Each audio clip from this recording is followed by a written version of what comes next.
Oh, tonight's probably going to be the coldest night of the entire year. We have that cold weather advisory out where wind chills could drop as much as 20 degrees below zero. Then we have to talk about this threat over the weekend.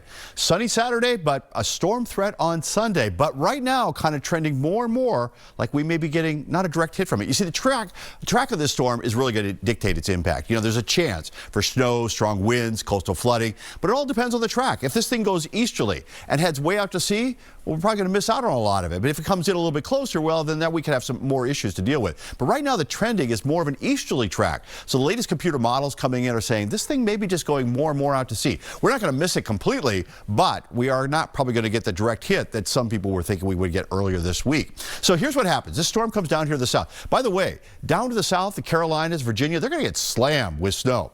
But as this thing comes up in here, it's going to be kind of traveling a little more to the east. So we really just get on the northern fringes of it.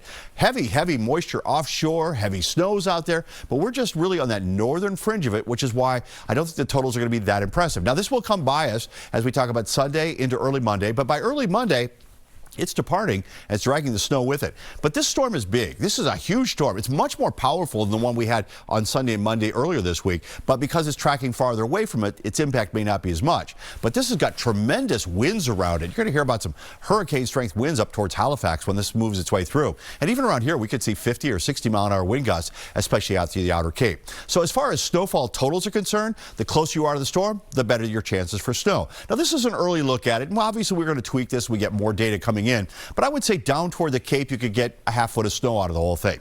You get up towards Boston, probably a couple of inches. And the farther west you go, the less amount of snow that we're talking about. And this will be spread out over the whole day on Sunday. So 1 to 2 inches spread out over a whole day. That's not a real big impact for you. But if you're traveling down to the south, it will. So the timing on this is Sunday morning around 9 o'clock in the morning. 5 o'clock in the morning, you start to see some snow moving in. Gets a little more intense around 9 o'clock. But notice how it really kind of cuts off. It doesn't really get much past Worcester. So this is 8 o'clock in the morning. And then as we go through the day, see how it just kind of fills in a little bit. The heavier snows down toward the Cape and the islands. And then it just kind of keeps going on through the nighttime hours. And finally on Monday morning, it departs and it's out of here. A few flurries early Monday. So Monday is not going to have much of an impact. I don't think it will have much of an impact on school closings unless you're down toward the Cape and the islands. Now, the winds we mentioned, they're going to ramp up. So on Sunday morning, it's a nor'easter wind that we're talking about. They go more to a northerly direction as we head through the afternoon. But those are strong winds out over the Cape and the islands.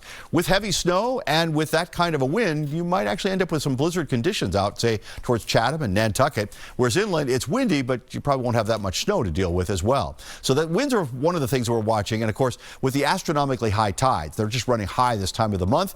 It's going to be some issues along the coast. Coastal flood advisories are out there for right now. Coastal flood watch to keep an eye on. So we'll keep you posted on what's going to happen at the coast as well. In the meantime, you have 2 days of sunshine, but cold. Wind chills tomorrow morning will run anywhere between 10 and 20 degrees below zero.